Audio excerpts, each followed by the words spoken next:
Good morning, everybody. Hopefully we have all our panelists here and everyone can hear me okay. Great. So I'd just like to welcome everybody to paper session 2, Access to Science Fiction World. I am Lavelle Porter. I'm an assistant professor of English at New York City College of Technology, CUNY, and I'll be the moderator of this panel. So we're happy to have 3 presentations from 4 panelists this morning. I'll be giving you an abbreviated introduction to our panelists, but I encourage you to read their full bios on the conference program, especially so that you can see all the amazing work that they all are doing. First is, I'm going to introduce all our panelists first, and then we'll have the papers. So first is Chris Leslie, who is a visiting professor at the South China University of Technology, and whose research investigates the interactions among science, technology, and society. And I should also mention he's a fellow alumnus of the CUNY Graduate Center PhD program in English. He will be presenting on reevaluating the inclusiveness of the Interstellar Republic of Letters. And special thanks to Chris for joining us in the wee small hours of the morning in China. We appreciate you for being with us again this year. Next up are Anastasia, Klimchynskaya, and Katherine Buse. And I should have said at the beginning, if I mispronounce your name, please correct me and let me know. They will be presenting together on science fiction and citizen science. Anastasia's research brings together literary theory, sociology, and neuroscience to study how storytelling and narrative shape what we believe we know about the world. She received her PhD in comparative literature from the University of Pennsylvania. And Katherine received her PhD in English with an emphasis in science and technology studies at the University of California, Davis in 2021. So congratulations are in order. As a Marshall Scholar, she received an MA in Science Fiction Studies at the University of Liverpool and an MPhil in Criticism and Culture at Cambridge. And we have Aaron Zwintscher, who is an adjunct professor of English at New York City College of Technology. He is also an ambient musician and noise artist, which is pretty cool. And he will be presenting Star Wars Biomes, Simulacra, Nature, and Passivity in no dialogue nature shows. So please welcome our panelists. We'll begin with Chris.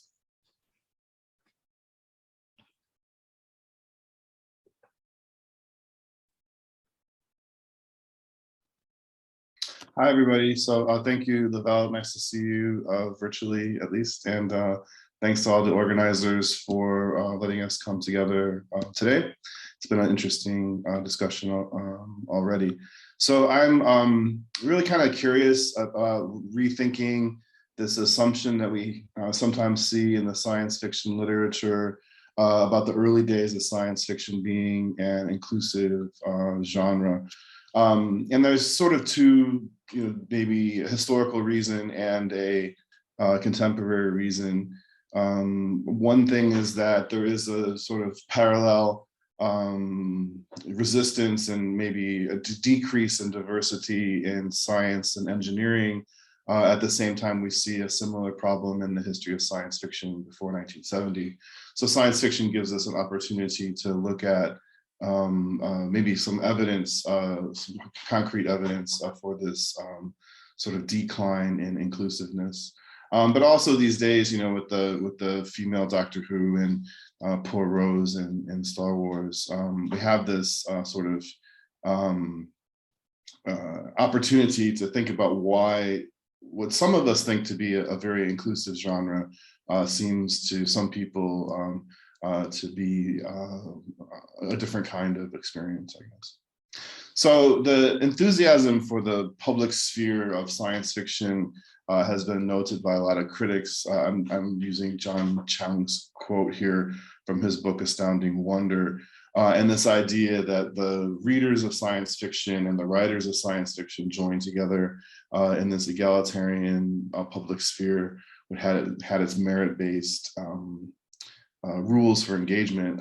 This is pretty common to say in the early days. And you can look at the early days of Amazing Stories. I picked the issue here that Skywalker Space first appeared, and you can see that the little caption here that the editors want the writers and the readers to come together and talk, but also that the name of the writer is included with the address of the writer, sort of encouraging a continued conversation, and the comments from the editors that go with the letter, sort of giving us this illusion of an open conversation. It's then a little bit strange when we look at these early histories of science fiction that talk about the great men of science fiction, and it seems as if that it was just natural because of the sexist nature of science and engineering and the need to bring in a sort of scientific rigor, that it was mostly men who were playing a role. But as we've seen in recent years, there are many influential and important women, certainly, who were published before World War II that seem like they get left out of the genre. And I've published and talked about this before. The article in ThumbSpec can give you some more details on that. And then more recently, we've been seeing these sort of recovery efforts. Lisa Yazek, who is promoting or organizing the next session, is one of these key scholars. But since these many studies have come out, we're starting to recover these authors, and it makes it strange to wonder where they went. Right? Certainly, some important authors were present before 1970, and even after the war, we can see that they had some presence in the field, and yet in the 1960s and 1970s, we start to see them being written out. And so I picked out Donald Wollheim's Universe Makers, that really talks about the genius of men. And even though he borrows from many other writers, he only includes 2 women in his actual study. And there are these encyclopedia works that are made by fans. Everett Bleeler is the one that I like to think about, who in his lists of science fiction routinely told readers that they were no longer worth reading. And so this results, or this is compounded by the fact, people like Isaac Asimov saying that it was just impossible for women to be writing before 1970s, even though Asimov and others were colleagues with some of these early writers. So this feeling that the early genre, when women were publishing, that they maybe didn't deserve their attention, I think is not something that we should take lightly. And in particular, in the context of the history of science, there is this demand at the turn of the century that men are the ones who should be doing science, and this was new. I like this article by Steve Gerlich, this idea of being a man, that men were the ones who had rational minds, and rational minds were the ones that were necessary to do engineering, is something that we can really see in this evaluation of science fiction and the sort of dismissal of science fiction. Even people like Claire Winger Harris, who had some background in science. And so the science fiction studies, Atterbury and Nichols, who say that the sexism wasn't intentional, sort of misses the point of this kind of development. And so in my recent work, I've been trying to recontextualize this construction of homosociality. John W. Campbell's early fiction has literally no women, and it is a world full of sort of engineering style men that help each other and benefit from the power of their fathers.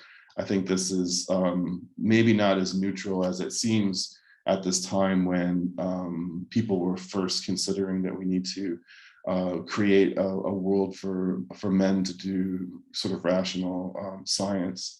And then recently, this Alex Naval-Lee's book has really opened up some people's eyes to some of these problems. We find out that John Campbell was using pseudonyms to promote his ideas in the letters columns, and further giving us, maybe a concern about the true nature of these discussions. We've known that for a long time that John Campbell's behavior was less than exemplary. Samuel Delany published this article in 1998 after he was winning awards, and he had secured the publication of Nova. He asked Campbell if he would submit it to into Analog, and said, I'd like to have it serialized. And John Campbell said, no, I don't think that my readers could really accept a protagonist who is Black. And Delany does a nice job of sort of skewering Campbell's supposed liberalism.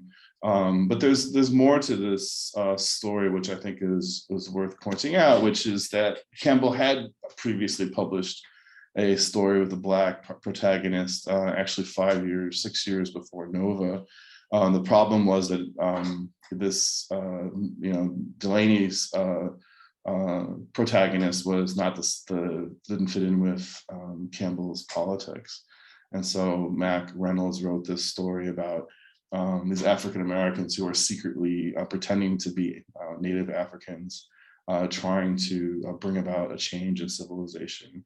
Is offensive in many different ways, including the way in which they depict going to Africa like going to another planet. But this idea of bringing civilization to Africa that was already in the process of decolonization really apparently came from Campbell himself.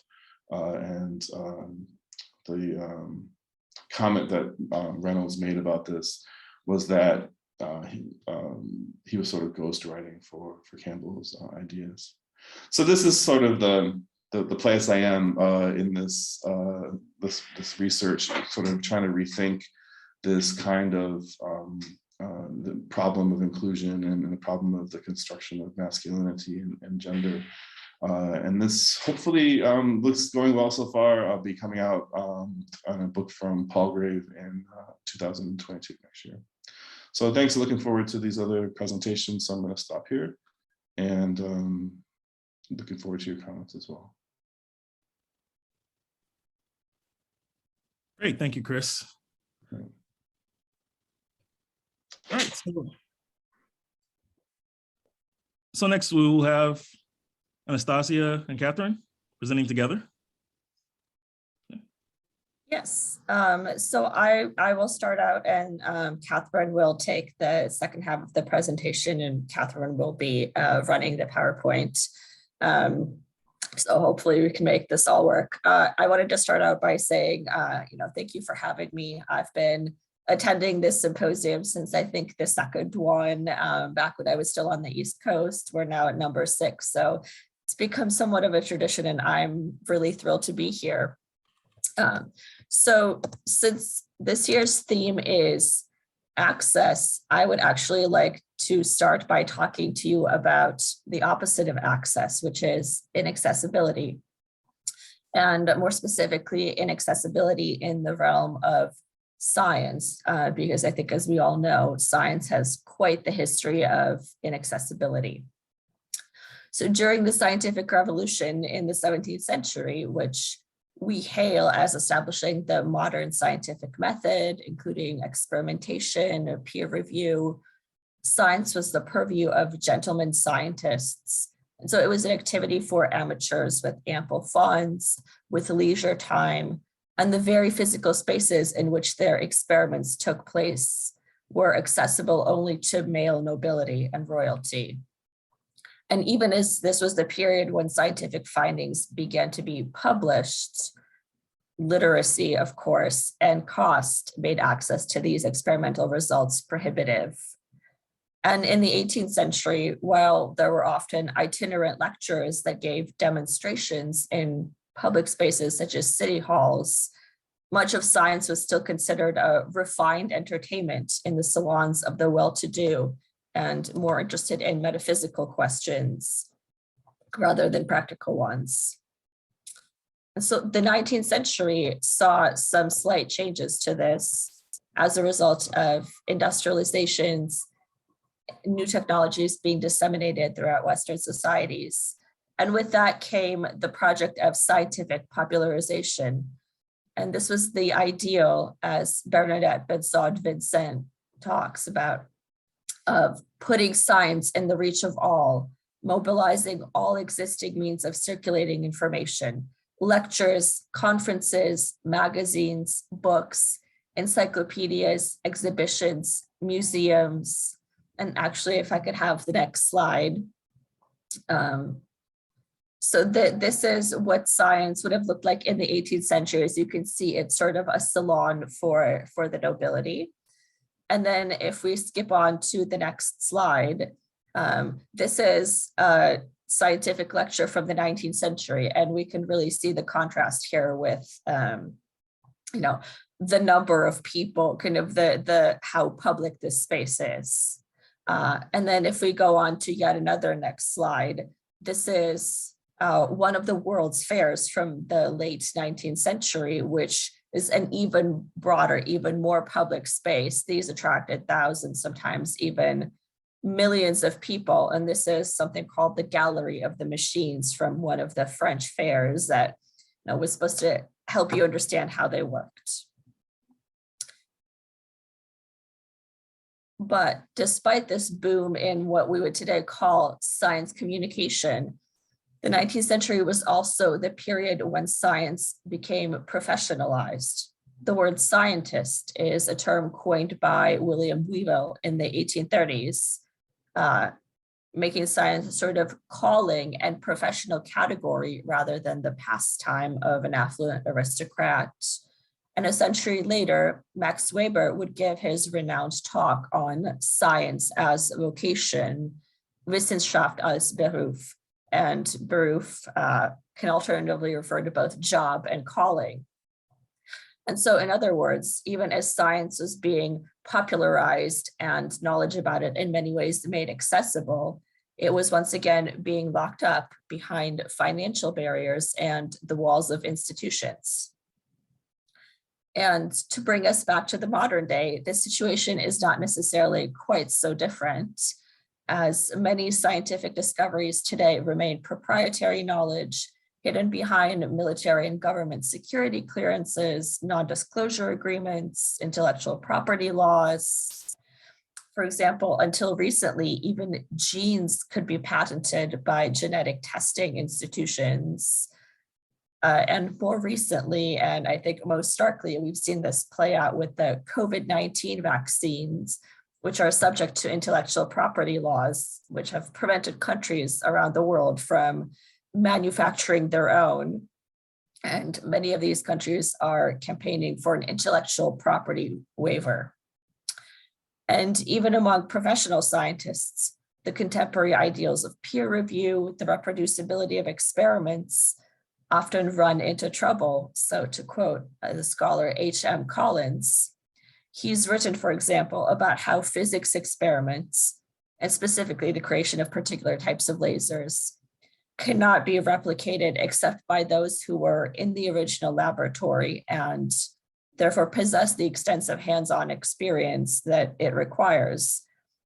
And he quotes one such scientist who says, quote, "What you publish in an article is always enough to show that you've done it, but never enough to enable anyone else to do it." And so to bring us to science fiction, I don't want to suggest that science fiction is a panacea to all of these problems, but I would offer that it is at least some small solution to this state of affairs in the way that it's able to participate in projects of scientific popularization. So if I could skip over to the next slide. In the 19th century, for example, Jules Verne participated in this project of scientific popularization, and his quite famous Extraordinary Voyages, as conceived by his editor, were intended to be a kind of literary home remedy, a recreational antidote to a serious lacuna in the educational exposure of French youth. That is, to teach science through family readings, as Jules Verne scholar Arthur Evans mentions. And today, as we often have conversations about American education in math and science and whether our students are falling behind their international peers, we might think, for example, about how science fiction offers a similar solution. If I could get the next slide. For example, from novelists like Andy Weir, whose scientifically rigorous stories recall those of Verne's, to science popularizers such as Michio Kaku and Neil deGrasse Tyson. Yep, that's a frame from Cosmos right there, who framed their science communication in terms of science fiction narratives and allusions to recognizable texts, to science museums that offer exhibits tied in with popular media properties such as the MCU. And of course, science fiction also often interrogates the process of science and engages with the question of who gets to participate in that process. And again, Jules Verne offers us a striking example. Next slide, please. As the stories of genius loner scientists, such as Captain Nemo right there, are frequently set across a backdrop of a globalized world that is affected by and responding to the sweeping changes that his protagonists' marvelous inventions produce. And so spurred on by that, we wanted to ask, is an intersection between science fiction and citizen science an answer to the exclusionary nature of contemporary scientific knowledge production? And here I'll hand it off to my colleague, Katherine. Hi, happy to be here. Thank you for letting me join your presentation at the last minute, Anastasia. Okay, so the idea of connecting science fiction and citizen science is already being explored by contemporary citizen science projects. There are lots of kinds of citizen science, some of which are completely run by non-scientists. But here I'll focus on a more constrained set of projects, which are run and developed by professional scientific research teams. These projects ask for help from amateur volunteers, usually just a few minutes of time to perform tasks that can't be done easily by computers. For example, citizen scientists use the app iNaturalist to photograph and identify species, producing a map of global biodiversity. It's this kind of project that has recently been branching into new genres. It started with gamification. Because the projects often need quite structured data, games offer a way to collect that data and hopefully offer some kind of reward to players. But quickly, the idea of adding narratives to those games started to take off. For developers of citizen science games, science fiction has emerged as the most popular and prevalent genre by a significant margin. This makes sense. Science fiction is full of narrative tools for shifting between technical details, implications, and inferences, and the social context that make them meaningful.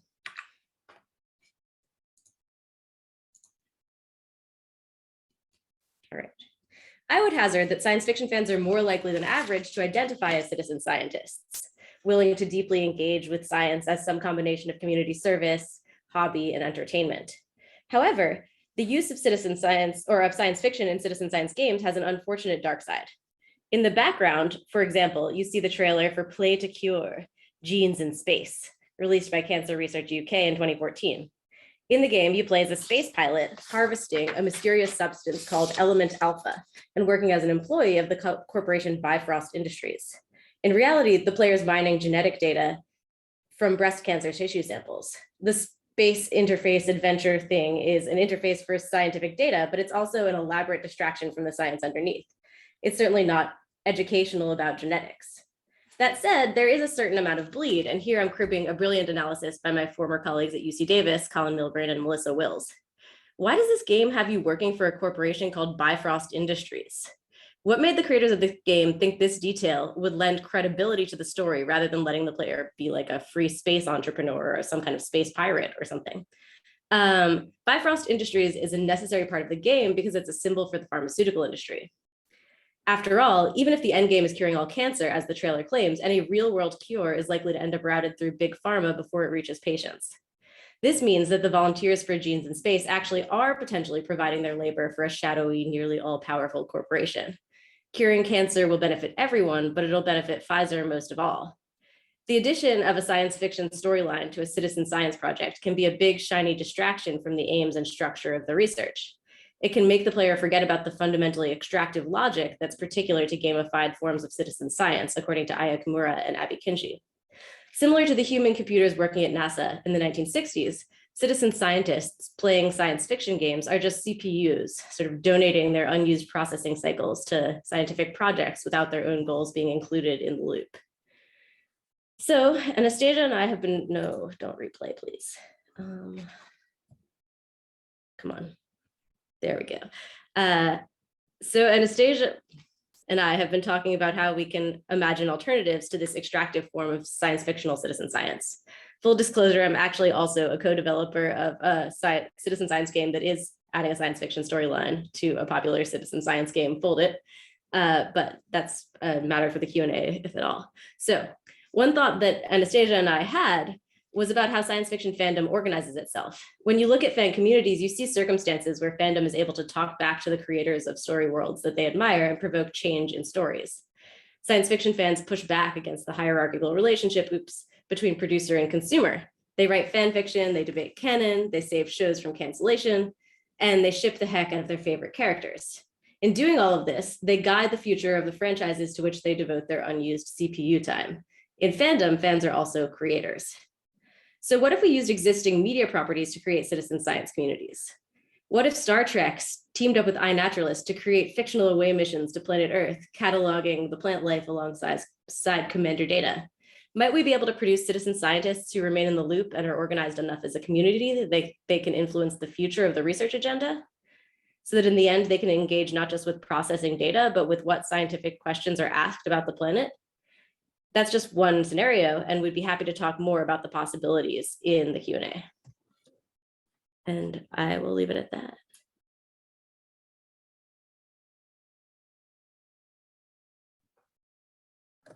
I just wanted to say that's a great picture of Data. I would love to see him like that, leading an away mission, sort of with the brandishing the tricorder.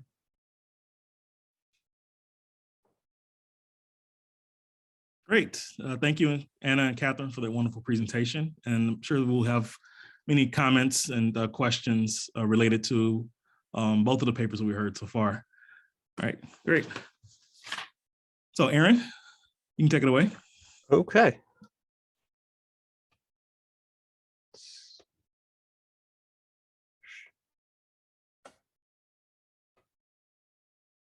Okay. Morning, everyone. Thank you for coming to my talk. I retitled it Star Wars Biomes Contra Moving Art, Hyperreal Places, Simulated Environments, and Ambient Passivity in Nature Documentaries.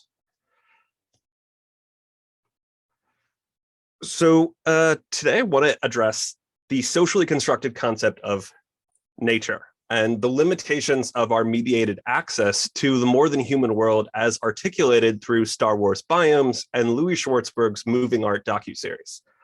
So this is not actually about any existing outdoor environments or biomes as such, but rather the ones that we access through streaming media. Caveat, this is just the beginning of the project, connecting eco-criticism, ambient sound studies, and speculative fiction. And so the ideas are necessarily provisional at this time. And while I stand by the thesis, I know there's more work in the field that I have not yet been able to read or apply. So do please forgive any omissions you may find. The central conceit of this talk is that it matters, following Haraway, what thoughts and what concepts we use to think the world. That is to say, it matters what stories we tell and what metaphors we apply to think through, to understand, and to imagine the more than human world and our enmeshed positions within it, past, present, and towards a precarious future.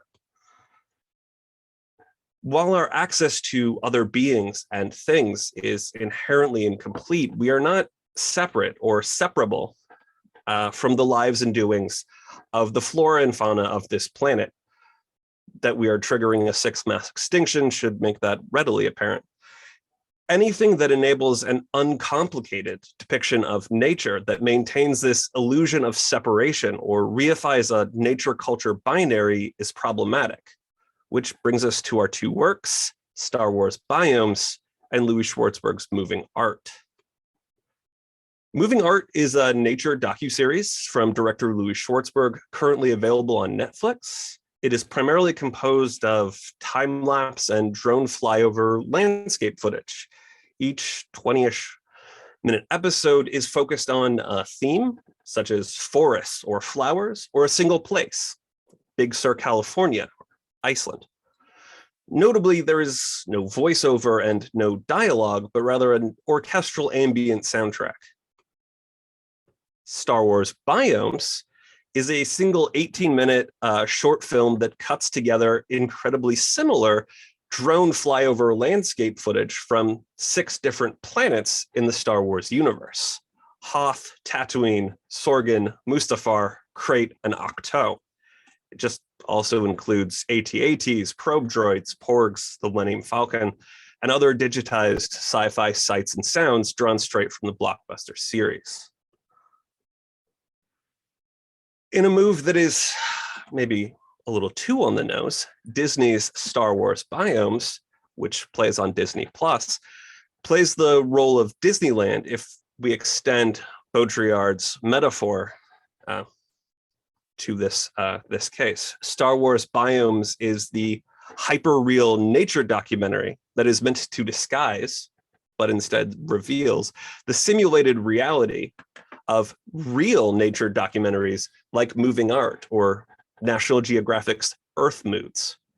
Disney's Galaxy's Edge Star Wars themed region at both the California and Florida theme parks could also, I think, be fruitfully studied in these terms, but I have not yet had a chance to visit.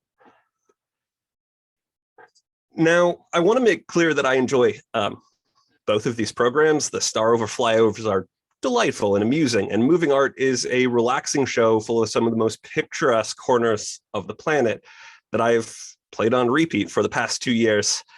However, we are living through a climate catastrophe, and maintaining a passive and naive understanding of nature and the more than human world beyond our immediate access allows for the dire realities of the present to fall to the wayside. That is ultimately what is at stake here, how we understand the concept of nature and how the so-called natural world is positioned with relation to the human world. I only have focused this talk on a docuseries with no voiceover, and thus without an explicit environmental message, but this argument could be adjusted and then extended to address how the concept of nature is strategically deployed in series more explicitly devoted to environmental protections, such as those of David Attenborough, also on Netflix. Nature within these documentaries is a calming, peaceful, ambient realm, separate from modern life. It's clearly distinct, it's set apart, it's clearly other.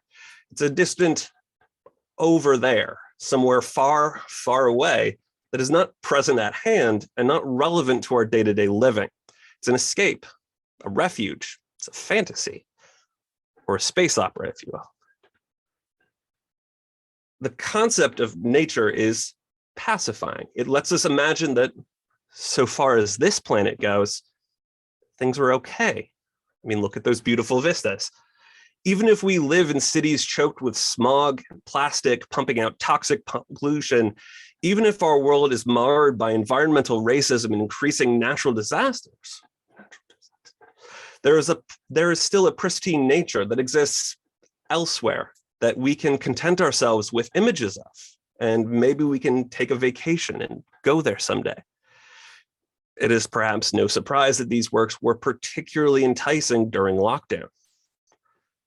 So we don't see the rising Pacific threatening to flood Tahiti, the wildfires turning the skies above Big Sur orange, or the rapid melt of the glaciers in Iceland, despite those being very much a real part of those environments featured in various Moving Art episodes.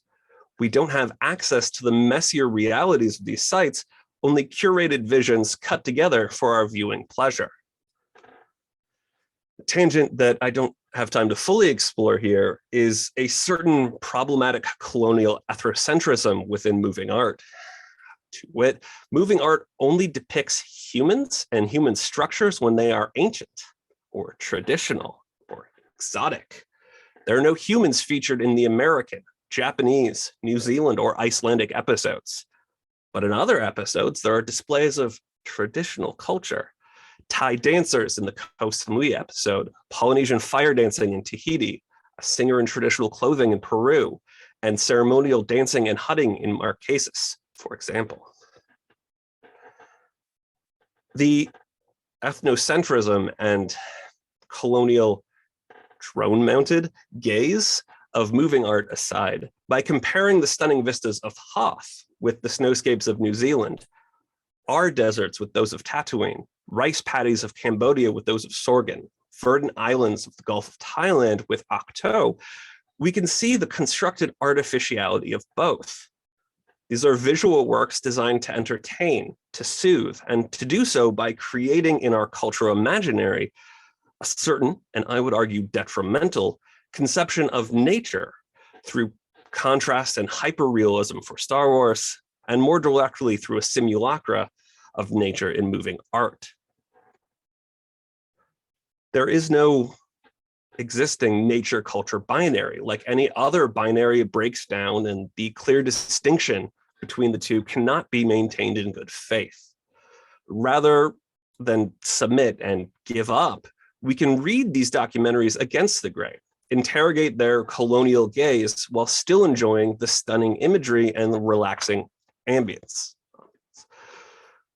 In recognizing the pacifying ambient constructions of both shows, we can resist the temptation to think of nature as far, far away, or over there, pristine, as separate from the modern world, and move forward towards new imaginaries that clearly understand and accept that we are enmeshed, that we are embedded in a more than human world, and we have a responsibility to act with hospitality and humility.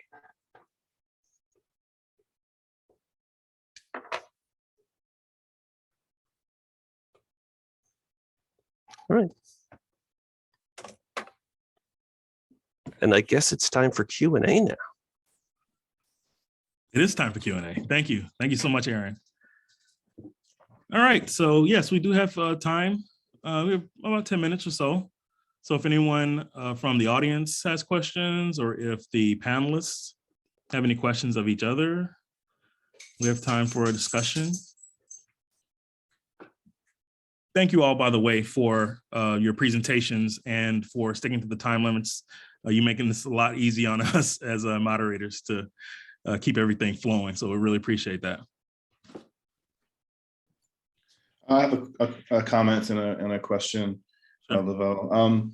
I really enjoyed Anna and the other presenter. I didn't write down her name. I really enjoyed that presentation, and just it's not really a question, but more of a comment. You might really enjoy Claire Winger Harris's story, the fate of the Poseidonia, if you have not read it before, because it starts off in this world of amateur science, and the narrator, who is a man, encounters the protagonist in an open forum about science, and his masculinity is threatened. And if you're not familiar with the story, I was really thinking about it a lot during your presentation.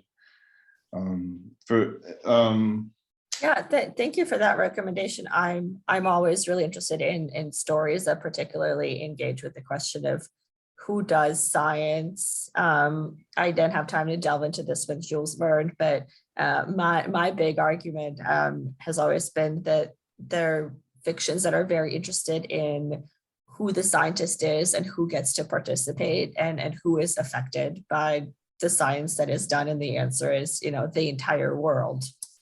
So I think that you would really enjoy the story.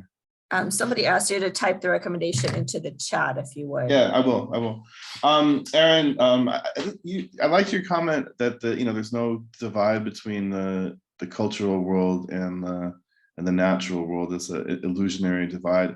And in that light, I'm curious about these planets that they're promoting on Star Wars biomes that are all monoclimates, right? I guess science, I'm not as good at science in geology as you are, but you know, it's impossible to have a snow planet, right? It's impossible to have a desert planet.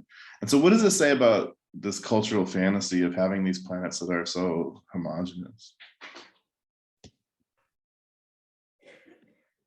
I think partially what it says is people don't really understand how the world works. Yeah, biologically, geologically, and the idea of, you know, a single biome planet makes sense for a story because, well, we'll never get to what the rest of it is. It doesn't really make sense for a planet. I think it was the limitations in, you know, the writing and the fact that they keep sticking to these very single biome planets with the new creations, because you know, Octo is from the sequel series, Sorgan is actually from The Mandalorian. Yeah, I think it's a limit of imagination that we don't really understand enough of how our own planet works. So doing the work of creating, you know, deeply complex, you know, other planets, and I guess we can extend this to say the new Dune series, where we've got an ocean planet and a desert planet, is just highlights how difficult it is to understand how, you know, connected ecosystems really work. They're very complex. Can I jump in and be a little pedantic, annoyingly pedantic potentially? So my research is sort of on this topic. My book is called Speculative Planetology, and I'm primarily interested in the question of like how sort of science fiction inspired a lot of the like scientific ideas about how planets work as systems over the course of the 20th century. Well, not just inspired, I guess, collaborated, I guess would be maybe a better term. And what's interesting is there actually can be kind of a snow planet or kind of a desert planet. Like whether those planets can sustain life is a different question. But like paleoclimatologists talk about snowball Earth, right? Which is basically a time when Earth was a snowball planet. Or, you know, whatever. We had a lot of ice, mostly ice. And like Mars could be seen as a desert planet. So you're completely right that monoclimate planets that don't have like differences across different places on the planet is not plausible. But I think that the more interesting question is the way that we like map earthly geographies onto the planets in the first place, when, you know, a desert planet like Mars, as far as we know, doesn't have, well, it might have some microbes, but it's not the sort of place that can sustain the amount of, you know, living beings that Dune would have. That's really interesting. Thank you. Yes, thank you for being pedantic about that. It is certainly a more accurate representation. Another thing that was pointed out to me is the idea of the city planet, the planet that is a single city for the whole thing, which is, yeah, Star Wars has Coruscant. There's a city planet in the Foundation series that I not read those, but I did watch the series. That one is also an odd construction. And if I can just jump in with a quick question, and this is something that came up in the chat from Kendrick Yoshida, has to do with like you, and I think this concerns both Anastasia and Katherine's as well as Aaron's presentations. You're thinking of citizen science, people getting involved, going out and doing science, as well as, you know, people wanting to go out and visit these different vistas that we see in film and television. That there's the possibility of disruption of you know, people trampling on these beautiful places and interfering with wildlife, maybe that should be left alone, especially like, you know, those that are protected or even like very in fragile ecosystems. So I'm just wondering, for you all, any comments that you might have or thoughts you might have about that tension between, you know, participating in science, being able to enjoy these aspects of the natural world, but also flip side of it, where we could be damaging these things that we want to know more about, to participate in, and raise awareness of.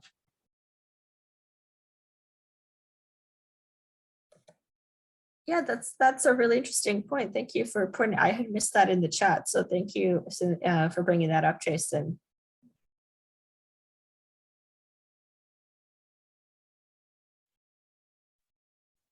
I guess I would venture to say that is again part of the same problem of how we understand our relationship to the more than human world.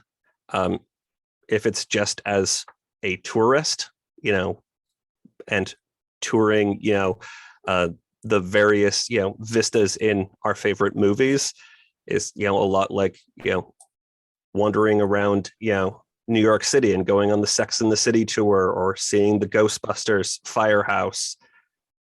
And that still doesn't really grapple with the effects and impact that we have on everything. And that's why we're in this position to damage ecosystems, because we're not thinking of our own place in these ecosystems and how it is that we have an impact. It's just, well, that's entertaining. I wanted to see that.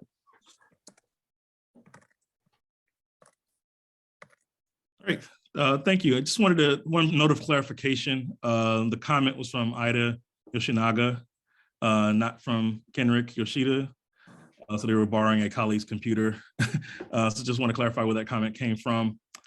And also we had another comment from Jake Adler, who said, I'm reminded of an early Stargate episode in which two characters get stranded in Antarctica and at first assume that they're on an ice planet.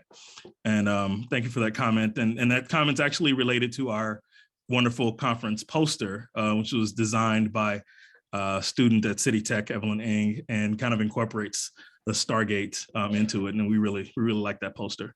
Well, I'm incorporating Stargate as well because of the poster. This is the mug I chose for my coffee. It's the Stargate Atlantis mug. All right. Right on. Okay, so we are out of time for this panel. Certainly we could keep on talking, but we do want to keep on schedule. So thank you all to all of our panelists. Thank you to all those who attended. And I got to give a special shout out to some students from my classes who I see among the attendees. So glad to have you all here too. And thank you to our panelists. And we will move forward with the next panel in just a few minutes. Thank you, everyone.